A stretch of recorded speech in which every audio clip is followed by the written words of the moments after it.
lesson this morning comes from the book of Hebrews, chapter 7, verses 23 through 28.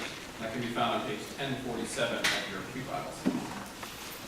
So this morning we are back in our letter to the Hebrews, which may or may not actually be a letter, maybe more of a sermon or a treatise that was written by Paul, although we are unsure of the authorship of the letter, to a group of Jewish Christians, and we are unsure of who the actual intended audience is. So it's a letter with a lot of questions, but nonetheless it gives us a snapshot in time of what some of the early Christians were thinking and believing about Jesus especially. And in this letter what we have today is the author comparing Jesus to a priest, but suggesting that Jesus is a different type of priest than the priests that were around in that day who may have been participating in the corruption of the temple, that Jesus is a perfect priest, and certainly that debate over Jesus, whether he was perfect or not, continues to this day, but nonetheless that's the argument being made here in the book of Hebrews. So we'll read here in the 7th chapter. Furthermore, the former priests were many in number because they were prevented by death from continuing in office. But he holds his priesthood permanently because he continues forever. Consequently, he is able for all time to save those who approach God through him, since he always lives to make intercession for them. For it was fitting that we should have such a high priest, holy, blameless, undefiled, separated from sinners, and exalted above the heavens. Unlike the other high priests, he has no need to offer sacrifices day after day, first for his own sins and then for those of the people. This he did once and for all when he offered himself.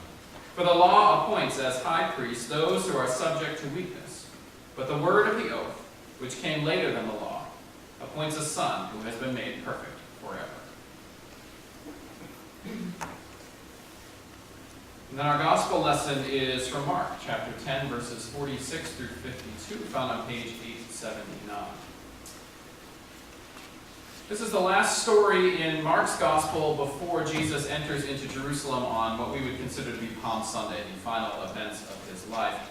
It is a healing story, a healing of a blind man, and it is intended to sort of bookend a section that began in chapter 8 also with the healing of a blind man. So, two stories that really bookend a section of Mark's gospel that's all about discipleship, essentially, with this idea that sight or vision is an important component of that running all throughout. And so we'll talk a little bit more about this as we read here in the 10th chapter.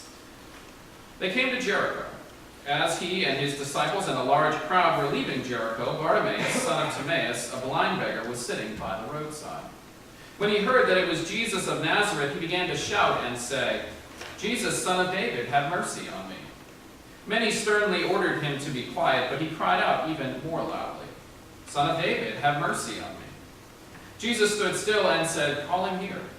And they called the blind man, saying to him, "Take heart, get up, he is calling you." So throwing off his cloak, he sprang up and came to Jesus. Then Jesus said to him, "What do you want me to do for you?" The blind man said to him, "My teacher, let me see again." Jesus said to him, "Go, your faith has made you well." Immediately he regained his sight and followed him on the way. And God's blessing be upon the hearing and the understanding of this holy word.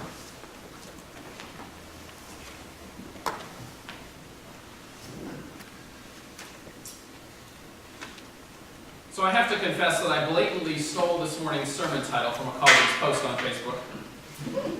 I have no idea where she's going with her sermon, but her title gave me a great jumping off point for mine. So, as my favorite poet, T.S. Eliot, has been oft-quoted as saying, "Good writers borrow and great writers steal." I'm confessing to a little title theft today. Thank you, Elsa. So, running naked piqued your curiosity, has it? It certainly piqued mine on Facebook, as I said, and as such, it reminded me of an article by Adam Buckley Cohen that I read in Runner's World magazine a few years back, and I want to share a portion of his piece with you. He writes, "Chin up, look him straight in the eye. Whatever you do, don't look down. I was standing in a clearing somewhere off of Route 66 in northeastern Oklahoma, racing flats laced tightly, awaiting the start of the Trail of Tears 5K beneath a canopy of browning scrub oaks and a handful of maples gone red. It was a classic fall day, but I was just trying to get used to the fact that I didn't have any pants on. I typically wear pants, but when I saw an ad in the local running magazine for this clothing optional race, It seemed like the perfect antidote to the gerbil wheel of training, racing, and my overall life. I'd become a predictable, reserved, middle-aged drone, the type of person my former self, the one who streaked across the quad as a college junior, would have loved to defy. Shedding my clothes seemed like a good way to lose my conservative persona. And he continues on. The race director, hat, shoes, not a whole lot else, announced that, duh, we wouldn't be wearing race numbers. He informed us that when the results got posted on the Southwestern Sunbathing Association's website, no last names would appear. Then he called the 50 of us to the start, but not before warning that anyone who didn't want his or her photo appearing in the association's newsletter better head to the back. My nakedness didn't cool my competitive nature. A race is a race. So I towed the line as the photographer, yes, he was nude, snapped away. When the gun went off, the first few hundred yards proved rather bumpy. Nevertheless, by the half-mile mark, a single bear derriere stood between me and the lead. And just like that, I was no longer running the game, I was racing. And his story continues on from there. Now, before you get the idea that I am about to suggest a new direction for our church's 5Ks, dare I say, keep your pants on. This is nothing of the sort. Rather, it has to do with that text we read from Mark's Gospel a moment ago. So recall the scene with me, if you will.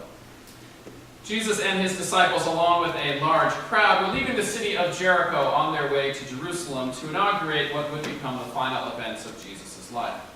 It's then we're told that Bartimaeus, a blind beggar, calls out to Jesus from the side of the road.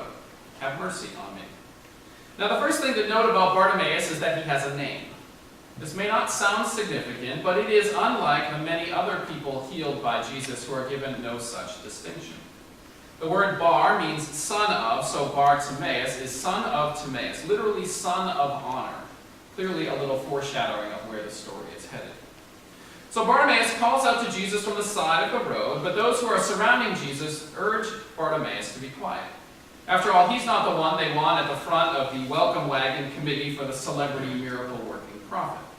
But Bartimaeus is not deterred, yelling even louder, have mercy on me. And this time he gets Jesus' attention. Bring him over, Jesus says to his followers. To which they respond quickly by telling Bartimaeus to take heart because Jesus has told them to come. So over Bartimaeus comes and Jesus asks him a question. What do you want me to do for you? Now, does that question sound familiar? It should. It's the exact same question that Jesus asked James and John a few verses earlier in a text we dealt with a couple of weeks ago. And do you remember how James and John responded? They asked to be put at Jesus' right and left hands in glory. They were looking essentially for a reward for following Jesus. Bartimaeus, however, wants nothing of the sort. He wants his sight. And with a word, we are told, Jesus grants his request. Now, a fair and important question to ask here is what kind of sight we're talking about. One could, of course, very easily suggest that Bartimaeus received his physical sight back from Jesus that day, and as such, we could read this as another miracle story, and then get bogged down in a debate over whether Jesus could actually heal people, how that might have happened, and all that sort of stuff. But I'm not really sure that's where we need to go this morning. Rather, I'm intrigued by Jesus' response to Bartimaeus. He says, go. Your faith has made you well. Now, the Greek word we translate as well is sozo. It's an ambiguous term that has been translated as made well, healed, or even saved. And while those are not bad translations, the best word for sozo might be to rescue. Your faith has rescued you. It's an interesting way to say it, isn't it? So what's Jesus getting at here? Well, to state it simply, the physical cure is only part of a more complete restoration of Bartimaeus. For his faith enabled him to see who Jesus truly was, a clarity of vision that had been lost on his disciples, as exemplified by James and John's answer to Jesus' question. So ironically then, it's the blind Bartimaeus who had the ability to see that Jesus could rescue him from his plight as an overlooked beggar on the street. And that's exactly what happens. For notice that after Bartimaeus is pronounced well or rescued, Jesus tells him to go. Yet he doesn't go back to the street corner, rather he follows Jesus on the way to Jerusalem. Now this is significant because of all the folk that Jesus heals, Bartimaeus is the only one who becomes a disciple and follows. As such, we could say then that the healing moves Bartimaeus from blind observer to a seeing participant, and thus it's less about a physical change than a change in commitment and engagement and intention. Which is to say then that in this text, seeing becomes a metaphor for understanding. As one author writes, the disciples are following Jesus on the road, but they do not comprehend his road, his version of messiahship, kingdom, or Jerusalem. They are the blind, those who ought to be begging to see what only Jesus can reveal to them, but their own visions of power and glory obscure what he has to show them, keeping their sight fuzzy at best and totally dark at worst.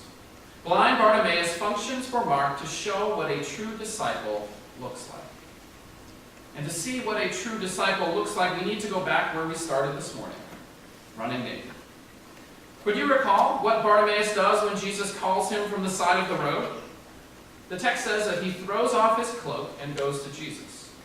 Now, it's quite reasonable to regard his cloak as his most treasured possession. It was what kept him warm through cold nights, and it may also hold the meager spoils, the coins that he has gained from his begging. As such, it was a risky and costly move for Bartimaeus, as there was no guarantee that he was going to get that cloak back.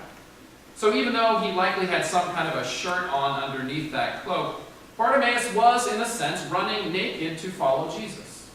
Which means that his actions then become a metaphor for leaving his former life behind in order to pursue this new life of discipleship. And running naked is a pretty good image of what the life of discipleship looks like. For as that article we began with this morning illustrates, running naked requires leaving something behind, obviously. It requires a fair amount of courage, to say the least. It requires a letting go of self-consciousness and inhibitions. It requires moving outside of our comfort zones. It requires doing things that many people wouldn't ever consider doing. And it requires action, running when most of us would rather just sit on the sidelines and be an observer. That's discipleship. And that certainly has some implications for us as a church and as individuals as we seek to keep our own eyes open to those distractions, to those other voices calling out for mercy from the sides of the road that may challenge us to veer off course and head in a different direction than we had intended to go as we seek to make God's vision of the world a reality. And on this Reformation Sunday, if we're talking about making God's vision of the world a reality, then what we're really talking about is discipleship that is reforming a world that is desperately in need of that reform. And that will require all of those qualities of running naked and more to make it happen. But it's such a big task. Where do we start, you might ask?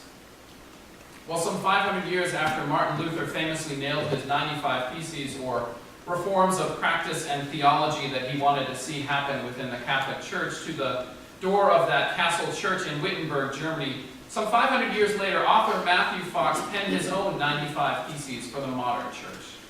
These reforms were chronicled in his book, A New Reformation, and I want to lift up just a few as examples from where this might go today. He writes, all are called to be prophets, which is to interfere with injustice. Eco-justice is a necessity for planetary survival and human ethics. Without it, we are crucifying the Christ all over again in the form of destruction of forests, waters, species, air, and soil. The Spirit of Jesus and other prophets call people to simple lifestyles in order that the people may live. God is experienced in our struggle for justice, healing, compassion, and celebration. God speaks today, as in the past, through all religions and all cultures and faith traditions, none of which are perfect and an exclusive avenue to truth, but all of which can learn from each other. Consumerism is today's version of gluttony and needs to be confronted by creating an economic system that works for all people and all Earth's creatures. A wise test of right action is this. What is the side effect of this action on people 7 generations from today? Now, certainly you could add your own reforms to that list. The key is keeping your eyes open to what God may be showing you needs to happen, and then becoming the best naked running disciple that you can possibly be to make that happen. Which may require bumping up the number on the card that you're going to put in this basket in a few minutes to help the church do this work. It may also require changing your course of direction when that unexpected call for mercy comes from the side of the road. It will likely require working to reform the world, and it will most definitely require running in the footsteps of Jesus, leaving something behind, shedding your self-consciousness and your inhibitions. Which is to say that it won't be easy. Discipleship never is. But the good news is, we get to keep our pants on.